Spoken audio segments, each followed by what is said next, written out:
It's my pleasure to introduce our expert today, Jocelyn Joseph, an expert in social and behavioural change, who's joined us to set the scene today. Jocelyn is a qualitative design researcher at Ashoka University in India, and she uses ethnography and behavioural design to understand humans around her and solve complex problems. She's passionate about working with adolescents and has spent much of her professional life working with them on various topics under sexual and reproductive health rights, WASH, and nutrition. She's also very familiar with driving behaviour change to promote the HPV vaccination uptake through communication. So she's very well placed to speak to us today. So without further ado, I'll hand over to you, Jocelyn. Thank you. Thank you so much, Alex. Thank you, everyone, for having me today. I think we can just get right into it. I'm going to share my screen. I hope I have the rights. Yeah, I do.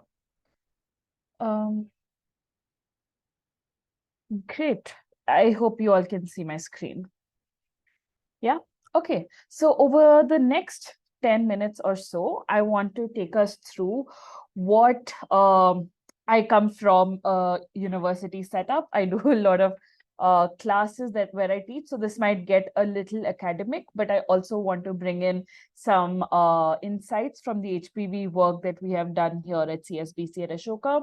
A little bit of academic insight from what the current status is on HPV vaccination uptake, and most importantly, what does behavior change for communication mean in such a setup? So I will take us through certain communication models. I will also take us through what the current situation is in LMICs about the HPV vaccine and what the barriers are. So the main aspect to changing behavior we'd see is changing a person's knowledge, attitude, and perception about something. So every time you want to change any kind of behavior, that could be a social behavior or even a behavior like I want to go to the gym every morning, you need to change your knowledge about it, which is what is the closest gym to me? Why do I want to go to the gym? What is the reason behind it? And ensure that I have enough knowledge about it. Change my attitude towards it. Maybe my attitude currently is about that just going to the gym is something that takes a lot of effort, a lot of hard work, or it's something that seems completely impossible to me right now. So how can I change my attitude towards it, which will eventually help me change my perception about it, which is that going to the gym is a difficult thing to do, or going to the gym seems like an impossible thing to do.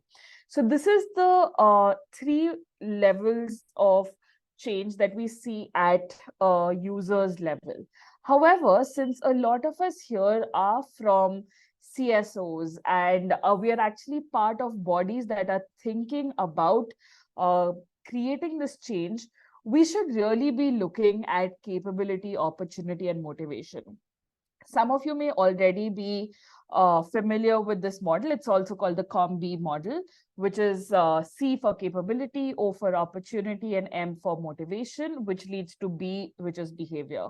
So as people who are kind of in the middle of the system and the end user, it becomes our responsibility to increase the capability to change a particular behavior in the user, provide them with enough opportunities to take up that behavior, and provide them with or build that intrinsic motivation to take up such a behavior. So if we talk about the vaccination, it would mean that you build the capability of, if a user or let's say a parent does want to get their daughter vaccinated, do they have the capability to do that? Like, do they have enough knowledge and resources to know the pros and cons of it? That is what builds the capability. Now that they've made up their mind, are they presented with enough opportunities by the system to be able to get this vaccine? Is it available to them close by? Do they have to go really far? Do they have to spend a lot of money? What are the various opportunities? If they do need to spend some amount of money, are we providing them any other kind of benefits that kind of make up for something like this? And finally, if we have capability and opportunity in place, we can go ahead in building motivation. Now, motivation is where we end up losing out a lot. You may have heard about the intention action gap, where people may have all the intention to do something, but it's really difficult to see why is it not translating into action. And a simple answer here would be motivation. I have all the intention to go to the gym every morning, but it's not translating into action because I may not have the motivation to do so. So this is the basic tenet that I want us to keep in mind as we go through the presentation today. So moving into what HPV status is like in LMICs, which is low and middle income countries, it's really stark to see something like this, because the knowledge is salient that HPV immunization could control nearly 70% of all cervical cancers. So as a person who's sitting down and probably reading this piece of fact, you'd wonder why are people not getting vaccinated? This seems like second nature. And in fact, you do see there is some amount of movement that has happened in this. So it's not all downs, right? So we do have HIC countries that are doing really well in this. But we do see quite a lot of barriers when it comes to LMICs. Now, I've listed down certain barriers here, and this will definitely not be an all-exhaustive list of barriers for each country, because it is true that each country and each context is very different. But I was just speaking with Minu about this, that regardless of the fact that every country and every context is different, there are some basic tenets that we can go ahead and understand it as the foundation on which we can build our work of cervical cancer vaccination or the HPV vaccination. So the basic tenets that we should be looking at is that there is low knowledge about the HPV vaccination and its connection to cervical cancer. So people may know the HPV vaccine and people may know cervical cancer, but the correlation, that is a little low. There's also slower rates of screening and early diagnosis of cervical cancer. I think the problem with a lot of LMICs, including India, where I'm from, is that our healthcare is more curative than preventative. And if we had preventative healthcare, that would help with a lot of these barriers. So that is definitely one of these barriers. There is also restricted availability of exhaustive cancer therapy of end-to-end. There's also high cost of screenings and vaccines. There may also be difficulty in acquiring HPV vaccines, especially in contexts and landscapes that really vary in demographics and geography, etc. There are cultural norms and taboos around the HPV vaccine. There's fear of the vaccine efficacy and effects on fertility. There are existing misconceptions about other vaccines. So all of this kind of muddle into barriers. They're both user barriers, but they're also barriers from the system side.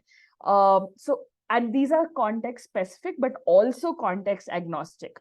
So I would encourage us here, whoever's on this meeting, to pick up these barriers and reflect on how these barriers manifest in our own context, because that may be different, and that is what we need to focus on. Here is just a quick snapshot of where we are at cervical cancer rates as of 2020.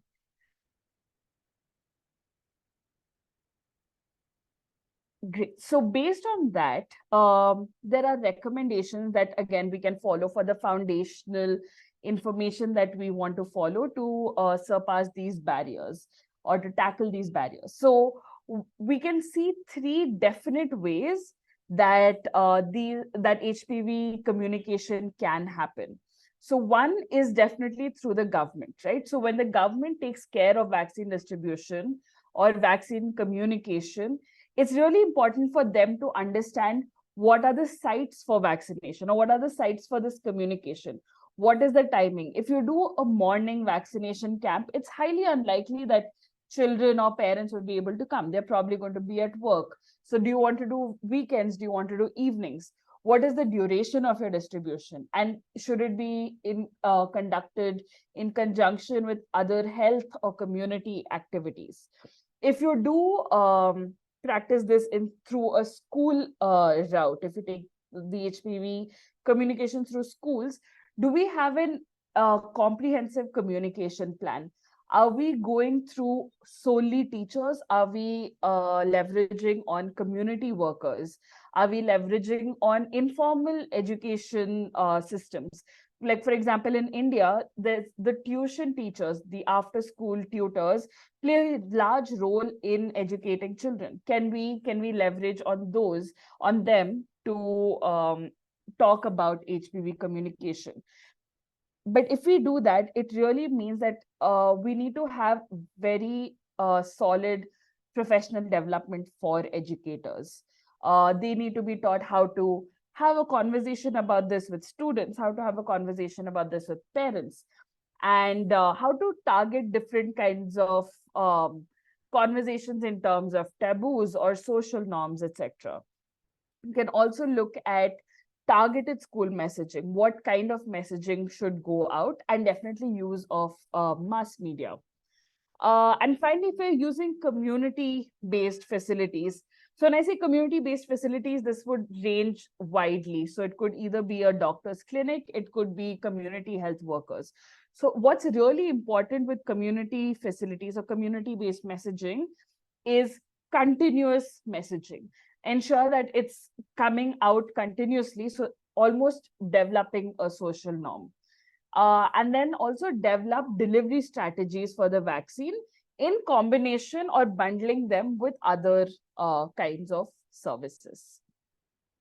So that is a bit about the recommendations and what the status of this is like currently. I want us to move into look at this a bit more theoretically so that we can move it into practice.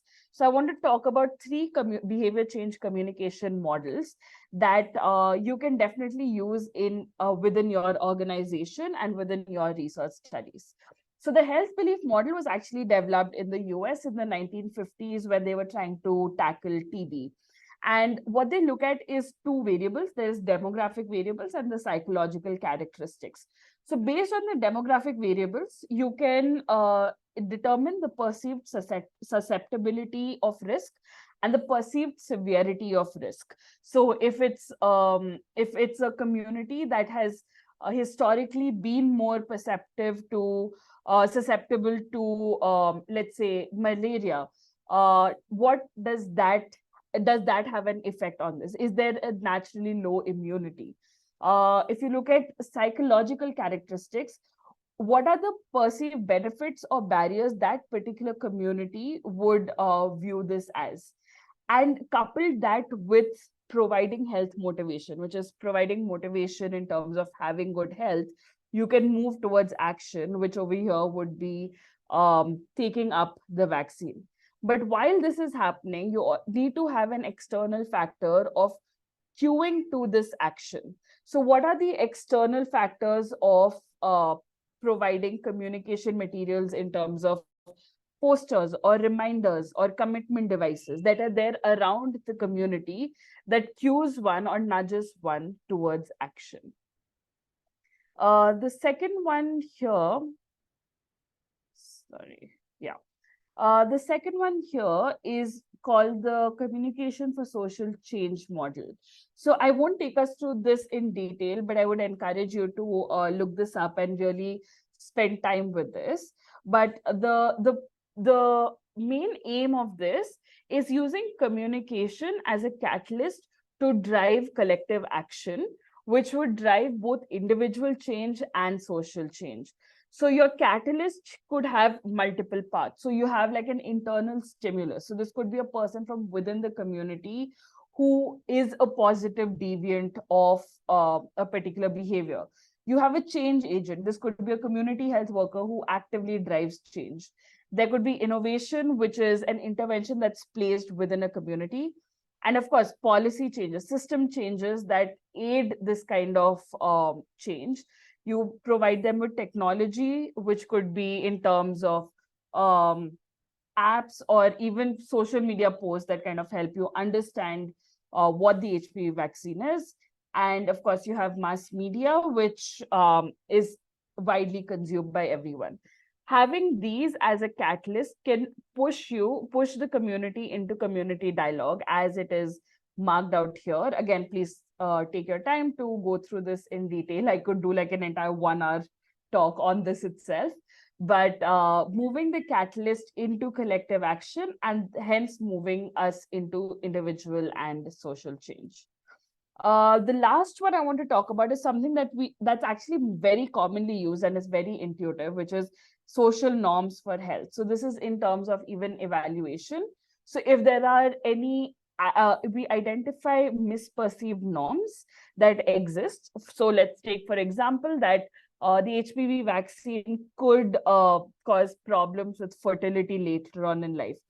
That is a misperceived norm. So you put in an intervention, which is like an intensive exposure of communication, which says that this is not going to happen. And then you see how that kind of moves towards harmful behavior, or there's a less exaggerated norm of the misconception. Cool. So with this, I want to talk a bit about the study that we did in India, which gives us a good idea how multiple stakeholders came together to work towards increased HPV vaccine uptake. So what we realized is that there needs to be three different main stakeholders who need to come together to increase HPV vaccine uptake. One is policymakers, and they need to make the vaccine mandatory. We need physicians to actively recommend the vaccine, and parents need to actively demand the vaccine for their children. So when we did our secondary research, and what we saw is that a strong recommendation or a strong nudge from the physician side becomes a strong nudge for parents to administer the HPV vaccine. So we realized that the main problem here lay on the physician side and the hesitancy amongst physicians. So for each context, this might be different. So what is the strongest nudge for action to take place? If we are able to get that down, we may be able to move towards action and close the intention action gap faster. So based on this, we actually built out 5 communication interventions, and actually all of them did really well. So I'm going to quickly take us through this. I know I don't have a lot of time left, but the first one was a video which had the ex-chief scientist of WHO who endorsed the vaccine.